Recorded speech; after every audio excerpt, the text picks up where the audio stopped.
So, managing your career growth, the first thing I would say is build on your past. So also helped me really bring value to the company was first simply just raising my hand. Even if I didn't know exactly how to solve a problem, if there was a gap to be filled, I believe in the cybersecurity industry as a whole, women have a huge place in this and there's much opportunity and I think a lot of openness. There's no market in tech, I think, that has more opportunity and more competition in cybersecurity. I'm seeing a lot of vendors with large language model powered search capabilities to help companies understand what resources they have within their company.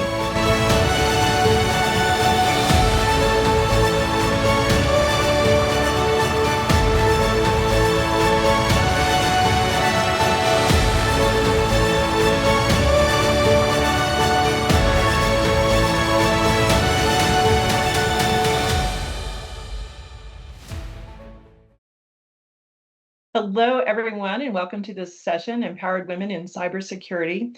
My name is Michele Crockett. I am AVP of Product Marketing at Semperis, which is an identity cyber resilience company based in New York, but with operations globally. Today, I'm going to talk about the twists and turns of my career, show you some different paths that you can come into cybersecurity. I do want to start by saying I myself am relatively new to the cybersecurity realm, although I've been in the tech field for quite some time.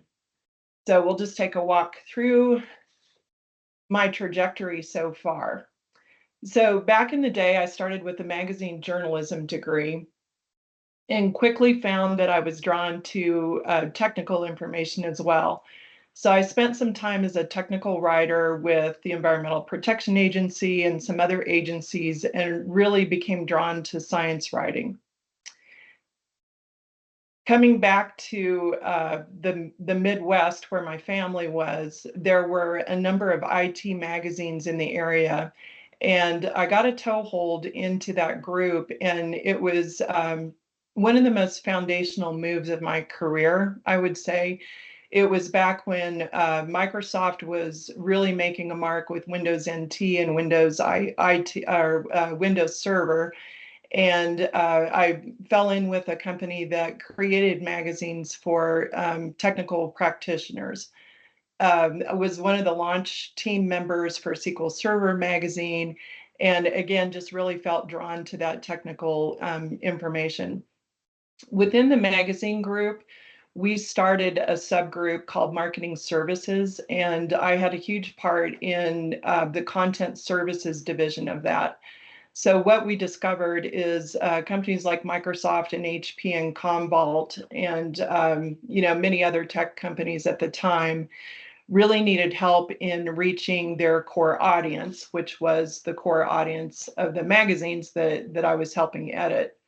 So it was a huge opportunity to take that basic journalism degree, spin it just a little bit into content services. And that was the time when content marketing was just emerging as well.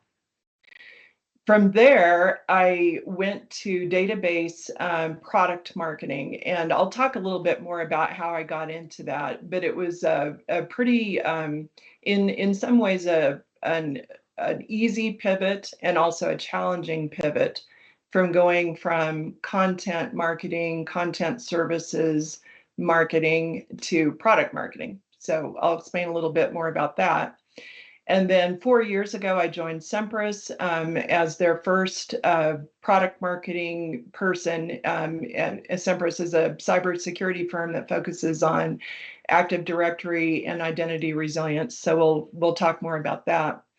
But one thing I wanted to point out along the way too is this was not a straight up journey in the technical field. So you might laugh, but I was also an intern at Mademoiselle magazine. So, magazine was in my past, but not just my distant past. Along the way too, I was also involved on the sales and business development side with a publishing group that published consumer magazines for crafts. and it included Interweave Knits and some other magazines like that. And even more recently than that, I served as editor-in-chief of Vegetarian Times. So it may be surprising and weird to see these things kind of sprinkled in with a primarily technical marketing trajectory, but I was drawn to those things. I tried them out a little bit, and everything that I did in those realms really carry over into what I do now. So I'll talk about that and also just provide some tips on how you navigate different interests that you have and how all those things can fold together. So as we go, please drop your questions in the chat and we'll take some time. I'll answer all of those at the end. But this is really going to be a window into how someone who does not on the face of it probably look like they were destined for a career in cybersecurity, how I got here, and just a few guidelines for how you can get there as well. So managing your career growth, the first thing I would say is build on your past. So one of the reasons that I was able to come to Semperis and provide value from the beginning is because we do focus on an aspect of identity, Microsoft Active Directory and Entra ID. And back when we had launched the magazine Windows IT Pro, Windows NT magazine at the time, Active Directory was a huge part of the Windows Server operating system.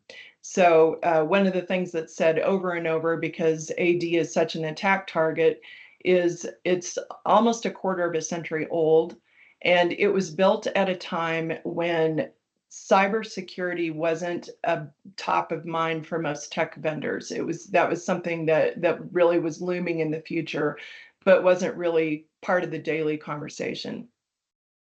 Active Directory was very reliable, secure. It was built for the time of natural disasters or tornado comes and wipes out your data center. Active Directory could be rebuilt and you could get resources restored to people very quickly, give them access to applications and services. So I was able to take that historical knowledge and the work that I had done with some of those subject matter experts back then who wrote for the magazine and now are developing at Semperis, or they're leading product teams, or they are in the tech delivery team. A lot of those people that I worked with back in the day are now at Semperis. So if you're looking to move into cybersecurity or making a pivot within that world, look at the past and see what you have that can be brought forward into that realm. And it's interesting that cybersecurity really crosses every traditional technical product that was ever made. So there is a connection there if you look. And again, look for connections. So not only with the subject matter, but with the expertise that you have. And this is how I was able to parlay my editorial experience, just experience with words, into product marketing. And I think it's probably true across the tech industry that technical skills are valued and they're definitely needed and in short supply, I would say, in cybersecurity. But there's also a huge need for people who know how to communicate and to express a product message, position that message, really understand how to differentiate it. So if you have that talent, if you have that innate ability with words, you have a great future, I would say, in cybersecurity. Seek the sages. So this is another way to say learn from others. But what I'm talking about here specifically is finding those people who know the specific niche that you're trying to be in and can give you the background on that and help you draw those connections. I did that a lot, both when I first did product marketing for a SQL Server based company. Had worked with a lot of those SQL Server experts as well and spent a lot of time with them understanding what the product does that I was now marketing, the target was like, what kept them up at night, getting on the phone with customers when I could to learn more about them, So just learning more about the customers, and we'll talk more about that because I think that's the through line through building any career, but certainly in cybersecurity is understanding what those problems are.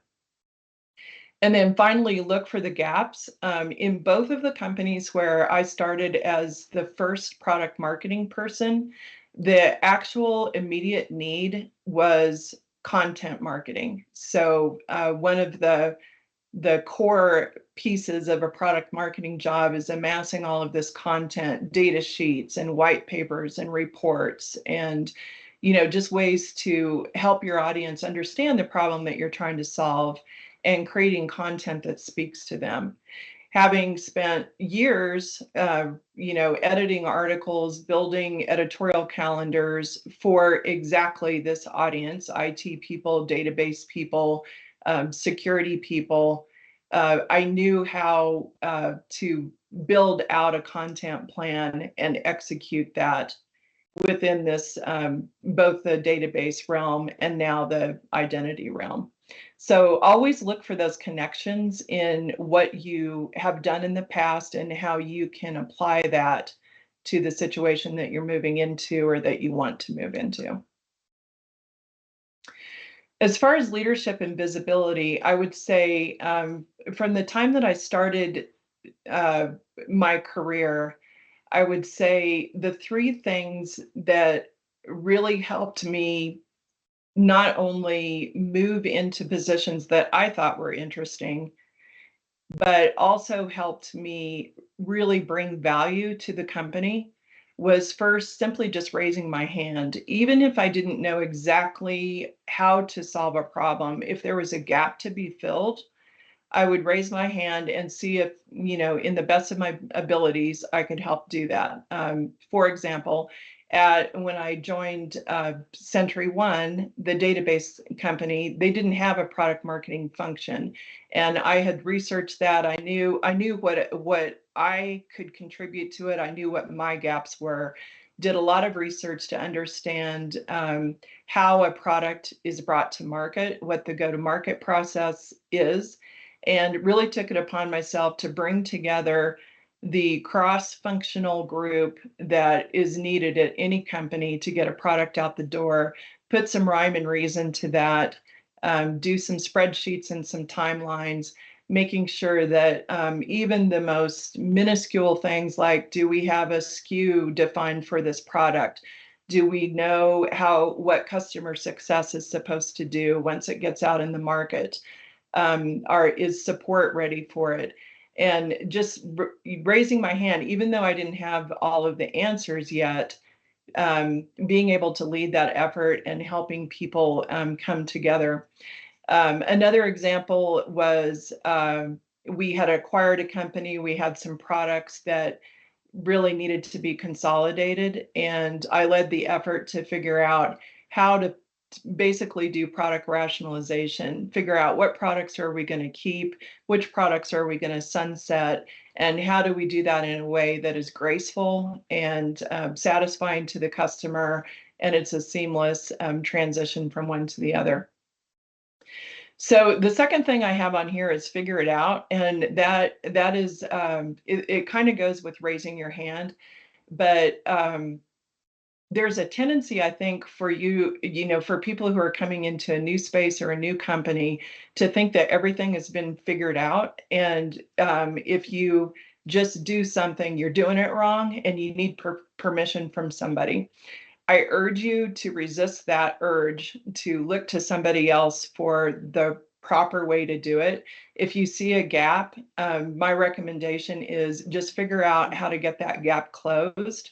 You may bumble along the way. You may, realize midstream that you need to pull in additional people. Other people need to know what you're doing. You can figure that out as you're figuring it out. But definitely don't hesitate when you're in a new space. Chances are it's not figured out yet because no one has had the time or the bandwidth to do it, or they didn't recognize it as a problem. And you'll be bringing huge value to the company if you take it upon yourself to solve those problems. And then last, think of the customer. Anytime I am writing something, putting messaging together, helping other groups think through a process. Uh, the best arbiter of what should be done is the customer and the audience that you're trying to serve. What would be easiest for them? What makes the most sense to them?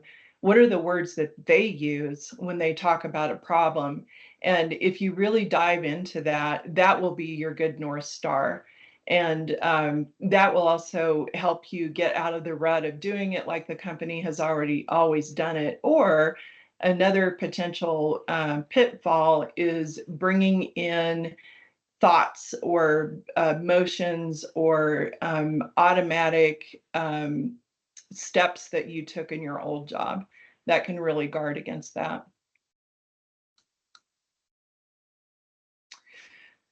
In the realm of cybersecurity marketing, and again, this is the world that I'm in, is marketing. And I will say that at Semperis, we have women in roles across the company, from our SVP, Jenny Brook, to people in development, in HR, in marketing, in sales, customer success. So I'm very happy to report that I believe in the cybersecurity industry as a whole, women have a huge place in this, and there's much opportunity, and I think a lot of openness as well. But in cybersecurity marketing as a whole, this is my view, as I'm not on the technical side. There's really three tenets that I think are really shape the motion here in the cybersecurity industry, and I would say it's really true of the tech world overall. But first is providing genuine value, and we'll get to this more when I talk about competition, because it's fairly fierce in the cybersecurity industry, as I'm sure most of you know.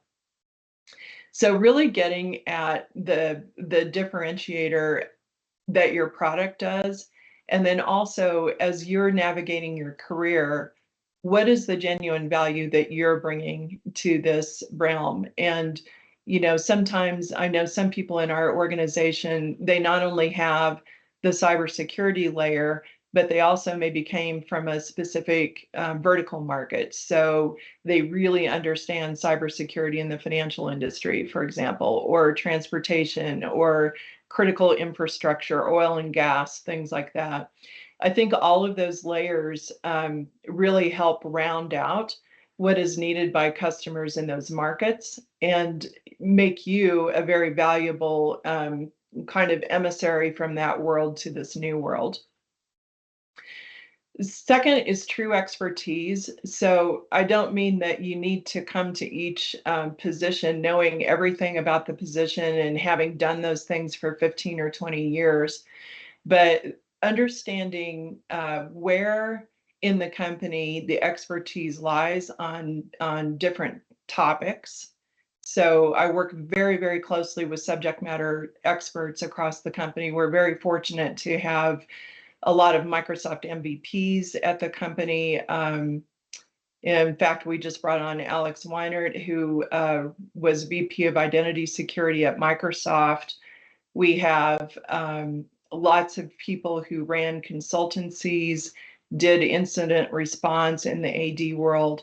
So reach out to those people and understand exactly what their expertise is, and don't hesitate to call on them.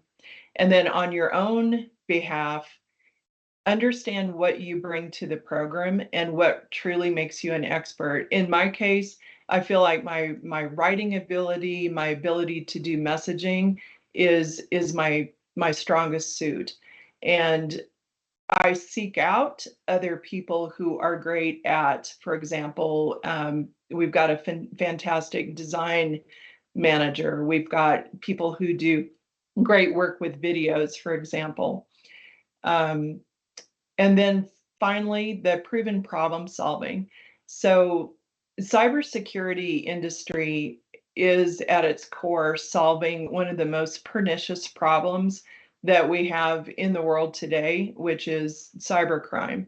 And it is very much an arms race, it feels like, as vendors come up with more ways to help protect organizations. The threat actors are out there trying to come up with something new and different. to get at these organizations and stop their business. So the products that we make are intended to solve specific problems. In the same way, in your own career, problem solving is where you can focus to really add value. So on the product marketing side, some of those problems include, again, a vast array of competitors, helping the salespeople position against the very crowded competitive space is a huge problem that I'm trying to help solve in my work. Second is helping the customer understand where our product fits in the world of cybersecurity products. It's a very crowded space. There's a lot of overlap. There's a lot of new things happening, new categorization, new acronyms that spring up. The application of AI, machine learning, large language models applied on all of this just adds to the confusion. So I often, when we're trying to produce when we're launching a new product or a new set of capabilities, I try to really, again, get inside the customer's head and look at the problems that we're trying to solve. How are we doing it in a different way? How is that better? And at the end of the day, how is the customer going to feel, and what are they going to take away if we've been able to solve that problem for them? And so from a product marketing position, that's where I approach the problem solving. And then, again, within my own company, just figuring out where the gaps are. If there is a hitch in a product delivery funnel, for example, where can I help with that? If I hear from the salespeople that our messaging isn't quite landing with a particular group, like state and local government, what content can I help produce to solve that problem and bring in that audience a little bit more into the conversation?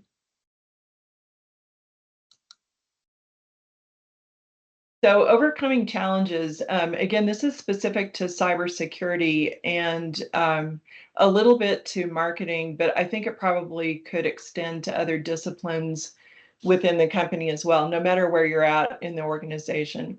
So first is competition, and I would say there's no market in tech, I think, that has more opportunity and more competition than cybersecurity. And again, there are a lot of different technologies emerging. There's new use of AI. There are definitions for, if you look at the cybersecurity attack kill chain, there's products all along that spectrum. There's companies that have been in the space for a long time, protecting endpoints, for example. There's the SIEMs and people in the identity space, data protection vendors who are realizing that some of the workloads that they back up, like Active Directory, are targets of attacks themselves, and how can they automate that recovery process themselves. So I think this is a huge challenge. As a marketing person, it's something that I deal with every day, is helping our salespeople understand the competition, helping the product team themselves with their research, helping the customers. And one of the things I notice when customers are evaluating, they don't have the bandwidth to evaluate all the competitors out there. So we do what we can to just help look at the capabilities that a customer might need to have if they're trying to accomplish X, or with threat detection, or they are trying to do a security vulnerability assessment on Active Directory or Entra ID, for example, how they conduct that. And so what we try to convey to the customer is, we feel like these are the things that you should look for. Having been in this space for a while, knowing what we know from our incident response team, which has worked with some of the largest organizations in the world to recover from attacks, here are the things that we're solving for because we think that you need to solve for them. And it's very true in the cybersecurity space that many organizations don't know what the consequences will be until they're attacked. So it's a very interesting space from that perspective, because the success criteria, especially when you think about something like Active Directory recovery, the success criteria might come after the attack, and you learn that you either can recover quickly or you can't. And by that time, it's too, for some companies, it's too late to avoid either paying ransom or having some almost unexpected, unacceptable delays. And then finally, of course, the rapidly evolving technology, different ways that companies are evolving to solve the tech problems out there. And again, AI, of course, is a huge part of this. One of the ways that AI comes into play here is the vast amount of data that a lot of cybersecurity tools accumulate, and how difficult it is to separate the signal from the noise. So a lot of companies are trying to solve this problem. It creates a lot of opportunities for people in cybersecurity to bring what they've learned from other arenas into this. So let's look at the opportunities. Again, AI-powered problem solving, and this isn't just how, it doesn't just need to be applied to how you solve a specific attack or do threat detection on a specific attack. AI is also informing a lot of technologies and platforms and offerings that I see that surround this ecosystem. For example, I'm seeing a lot of vendors with large language model powered search capabilities to help companies understand what resources they have within their company, to help them understand what the competitive space is, helping them speed up that process of doing research on other companies' websites to find out what direction they're going, what products they might come out with. Are they starting to merge their categories? Are they branching out into other categories? AI is a space that can help that. And then I've also been seeing it used in helping with the sales enablement story, helping the sales team understand how a product works, what the benefits are, the before and after scenarios for the companies.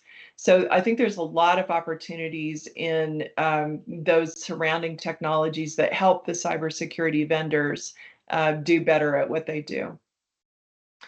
And then again, the expanding cybersecurity vendor ecosystem.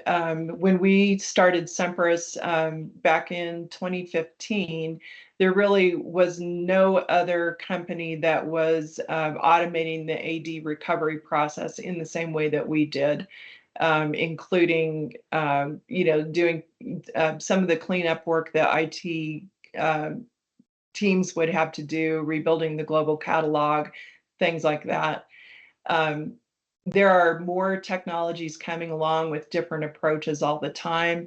Again, some of the technologies that are emerging to tackle some of those problems are user behavior analytics. So evolving from looking at what a specific user does to maybe looking at what service accounts, machine accounts, those accounts that aren't connected to a person, but are a huge part of the authentication and access story across an organization. Those are definitely have been under attack and are being addressed in new ways.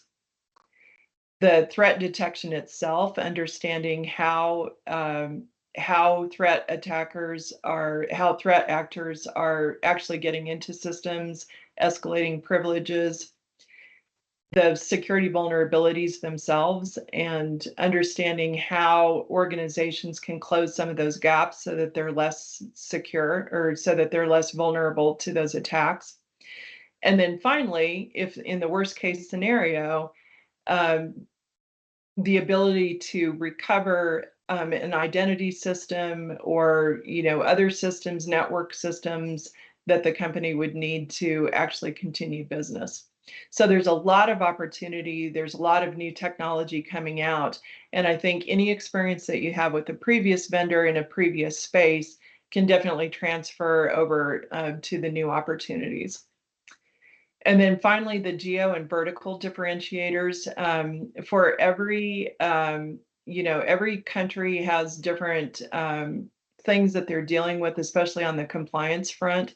We are currently building a series of papers that help our customers and our prospects navigate DORA, the NISA, NIS2, all of those different compliance standards that companies have to adhere to now. There's vertical differentiators. For example, financial institutions have different reporting requirements, things like that. Healthcare is a huge attack target for cyber criminals. They have their own things that they need to deal with and to keep the hospital running, for example. So there's a lot of opportunity within those geos and verticals to become an expert in that area, either that vertical market, that geo area, maybe along the lines of compliance. All right, we'll go to the questions. I've got a few resources here, so just check out the technical chats in your company, LinkedIn groups, and cyber plus discipline specific organizations or subgroups. Thanks so much for your time today, and we'll get to some questions if we have a few more minutes. Okay.